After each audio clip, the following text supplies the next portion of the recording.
யோசேப்பு என்கிற நாமமுள்ள புருஷனுக்கு நியமிக்கப்பட்டிருந்த ஒரு கன்னிகையின் இடத்திற்கு தேவனாலே அனுப்பப்பட்டான். இந்த கன்னிகையின் பெயர் மரியா. அவள் இருந்த வீட்டில் தேவதூதன் பிரவேசித்து, கிருபை பெற்றவரே வாழ்க, கர்த்தர் உன்னுடனே இருக்கிறார், ஸ்திரீகளுக்குள்ளே நீ ஆசீர்வதிக்கப்பட்டவள். அவளும் அவனை கண்டு அவன் வார்த்தையினால் கலங்கி, இந்த வாழ்க்கை எப்படிப்பட்டதோ என்று சிந்தித்துக் கொண்டிருந்தார். மரியாளே, பயப்படாதே, நீ தேவனிடத்தில் கிருபை பெற்றாய். இதோ நீ கர்ப்பவதியாகி ஒரு குமாரனை பெறுவாய். அவருக்கு இயேசு என்று பெயரிடுவாயாக. அவர் பெரியவராயிருப்பார், உன்னதமானவருடைய குமாரன் எனப்படுவார். கர்த்தராகிய தேவன் அவருடைய பிதாவாகிய தாவீதின் சிங்காசனத்தை அவருக்கு கொடுப்பார். அவர் யாக்கோபின் குடும்பத்தாரை என்றென்றைக்கும் அரசாளுவார். அவருடைய ராஜ்யத்துக்கு முடிவிராது. இது எப்படியாகும்? ஒரு சரை அறியனே. பரிசுத்த ஆவி உன்மேல் வரும், உன்னதமானவருடைய பலம் உன்மேல் நிழலிடும். ஆதலால் உன்னிடத்தில் பிறக்கும் பரிசுத்தம் உள்ளது தேவனுடைய குமாரன் எனப்படும். அந்நாட்களில் உலகெங்கும் குடிமதிப்பு எழுதப்பட வேண்டும் என்று அகஸ்தியனார் கட்டளை பிறந்தது. அப்பொழுது யோசேப்பும் அவனுக்கு மனைவியாக நியமிக்கப்பட்ட மரியாளும் குடிமதிப்பு எழுதும்படி கலிலேயா நாட்டில் உள்ள நாசரேத்திலிருந்து யூதேயா நாட்டில் உள்ள பெத்லகேம் என்னும் தாவீதின் ஊருக்கு போனார்.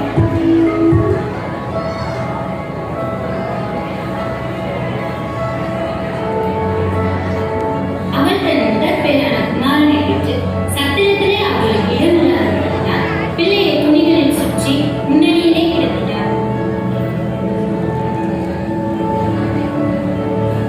அப்பொழுது அந்த நாட்டிலே மேய்ப்பர்கள் வயல்வெளியில் தங்கி ராத்திரியிலே தங்கள் மந்தையை காத்துக் கொண்டிருந்தார்கள். அந்த சனமே பரவ செய்தியின் திறன் அந்த தூதனுடனே தோன்றின.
நாம் பெத்லகேம் ஊருக்கு போய் நடந்ததாக கர்த்தரால் நமக்கு அறிவிக்கப்பட்ட இந்த காரியத்தை பார்ப்போம் வாருங்கள்.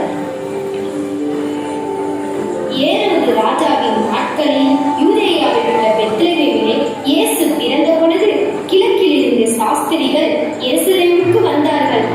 அவர்கள் கிழக்கே கண்ட நட்சத்திரம் பிள்ளை இருந்த ஸ்தலத்திற்கு மேல் வந்து நிற்கும் வரைக்கும் அவர்களுக்கு முன் சென்றது.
நம்முடைய கர்த்தராகிய இயேசு கிறிஸ்துவின் கிருபையும் பிதாவின் அன்பும் பரிசுத்த ஆவியானவருடைய ஐக்கியம் மகிழ்ச்சியும் வல்லமையும் வழிநடத்துதலும் கிறிஸ்துமஸ் காலங்களிலும் அதைத் தொடர்ந்து வரும் புத்தாண்டிலும் உங்கள் அனைவரோடும் என்றும் நிலைத்திருப்பாராக.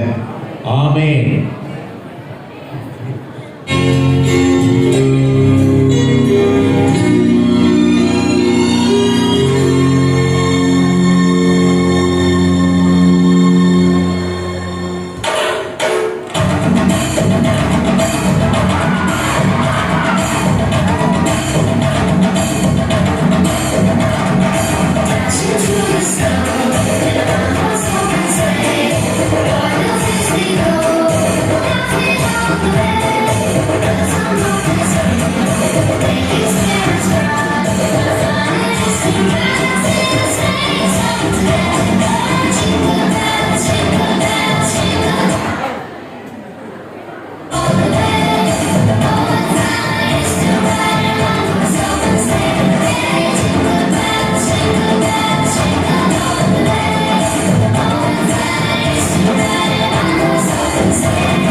எல்லாருக்கும் ஹாப்பி கிறிஸ்மஸ். நல்ல விருந்து ஆயத்தமாக இருக்கிறது. எல்லாரும் விருந்து சாப்பிட்டு போகும்படி அன்போடு கேட்டுக்கொள்கிறோம்.